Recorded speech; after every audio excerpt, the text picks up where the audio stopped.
Annecy 2026, jour 3. Une journée riche en films que je débute avec la projection matinale d'In Waves, pour lequel j'ai déjà dédié un short donc je vais pas ressasser les éloges que j'ai dites à son sujet. J'adore ce film, c'est peut-être mon favori de la sélection officielle, voilà on enchaîne. Et on enchaîne fort avec la présentation du nouveau poulet de DreamWorks, le très attendu L'île aux souvenirs, des réalisateurs du Chapeauté 2, excusez du peu. Le panel a exploré la direction artistique et les décors du film, à la fois l'île où vivent les protagonistes et celle mystique de Nakalimutan dans laquelle elle se retrouve, son bestiaire tiré du folklore philippin, l'histoire du film née de l'amitié entre les deux réalisateurs et a dévoilé le premier acte du film dans son entier. Mais la plus grosse surprise du panel, c'était l'annonce, surprise, de la présentation du film complet et visuellement presque finalisé le lendemain. Je vous dis pas à quel point les gens présents se sont rués sur leur téléphone juste après pour attraper une place. Et j'ai pu en avoir une moi-même, donc oui, il y aura encore du L'île aux souvenirs pour le jour 4. Ensuite, je suis allé voir, j'ai le droit de dire le titre du film à voix haute comme ça. Bon, je teste, hein. Le fils de pute.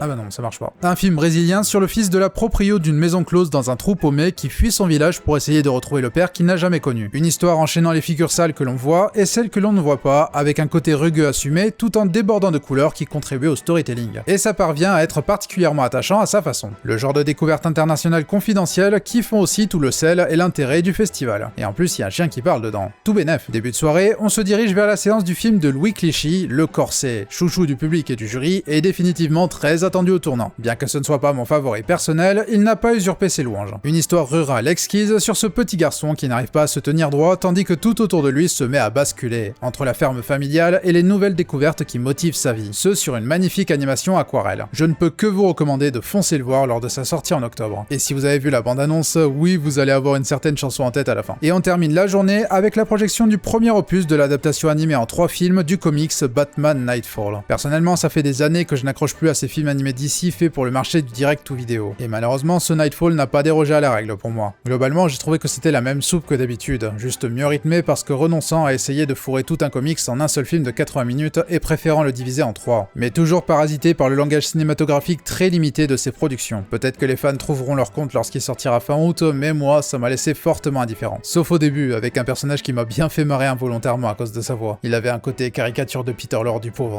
A très vite pour le jour 4.